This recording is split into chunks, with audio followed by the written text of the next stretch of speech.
North Amsterdam, as well as other areas around the A, are being developed rapidly with a modern flair. You'll find many interesting buildings popping up as Amsterdam continues to grow.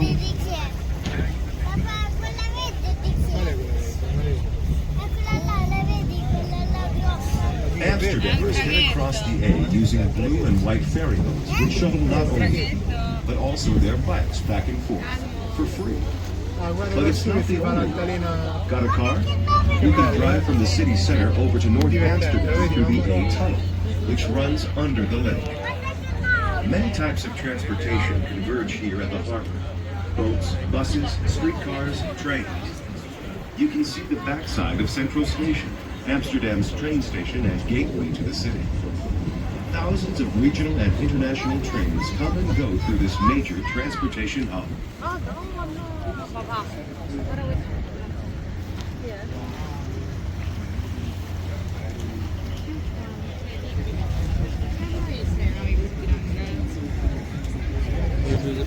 Central Station, the transportation hub of Amsterdam, is built on 3 artificial islands and is supported amazing.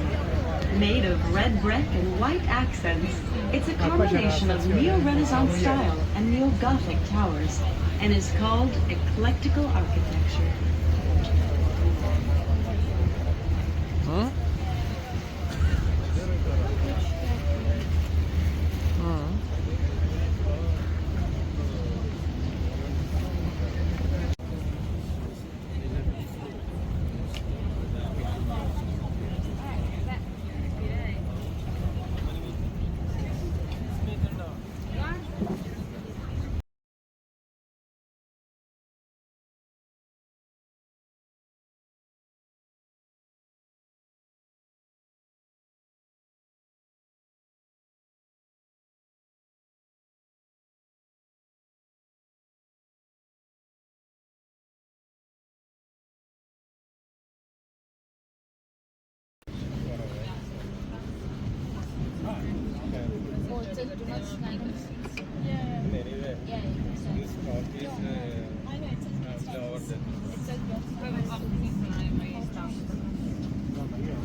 People began building homes in this area. Notice its unique feel, with more greenery and wider lanes than anywhere else in the city.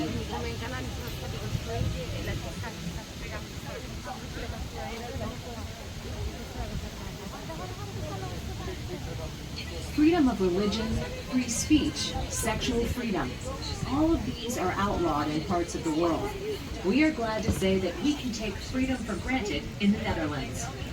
Dutch television and radio broadcast frank discussions of drugs, euthanasia, and body functions. No one giggles at nudity. Of course, Dutch law places a few limits on what we can do. Discrimination, libel, and slander are illegal. So was blasphemy until...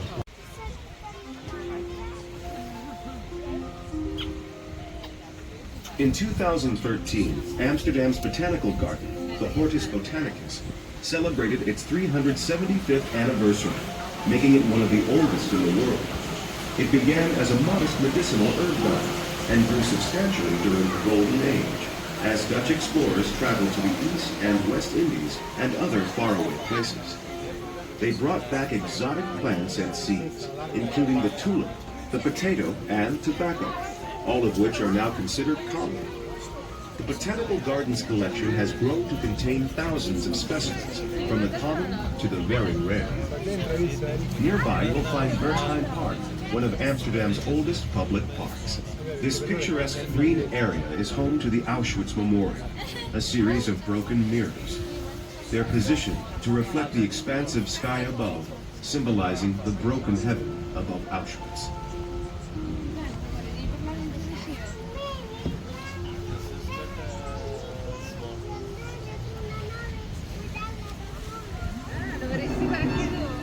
Only 5,000 left.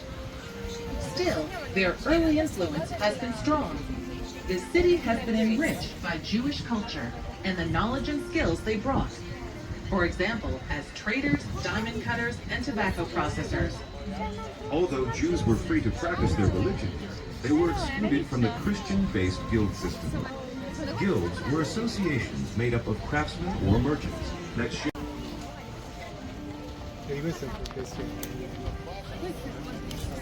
The Magera Brug, otherwise referred to as the famous Skinny Bridge, stretches all the way across the Amstel River.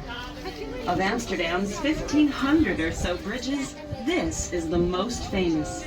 It dates back to the 17th century and was likely a narrow footbridge. Since then, it's been reconstructed more than once and grown wider with age. Legend has it that whoever you kiss while passing under the bridge will be your true love for life.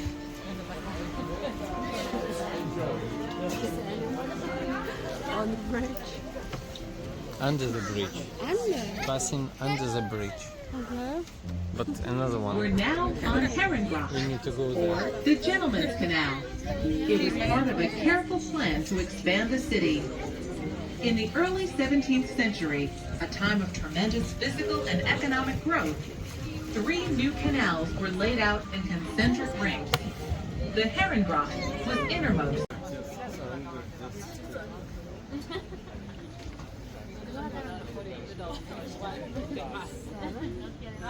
Okay, one on the one and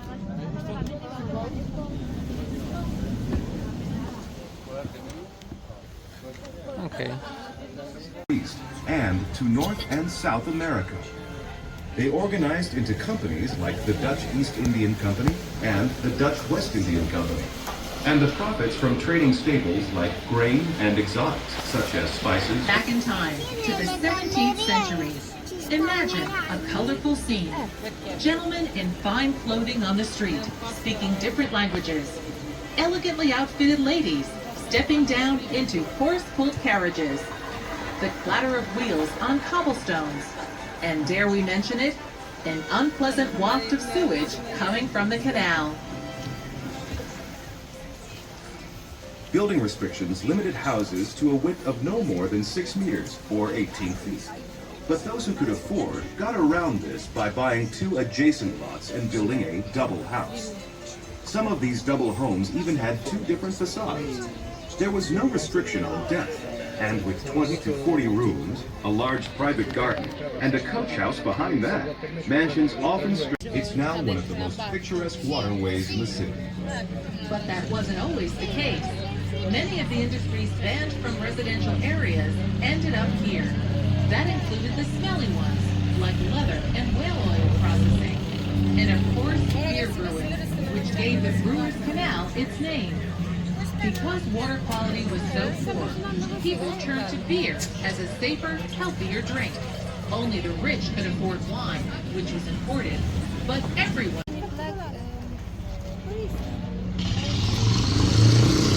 Yes, she said because it was necessary to protect brick from moisture, that's why it was painted. Yeah, it was made out of wood, like wood juice cooked.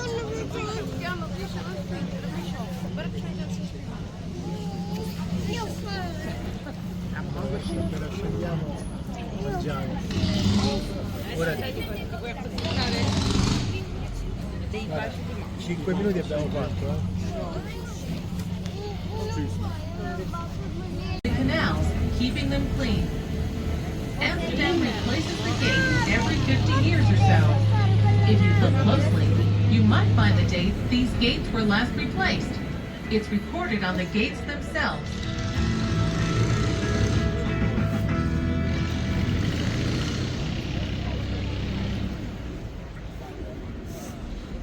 Stiamo facendo un incidente!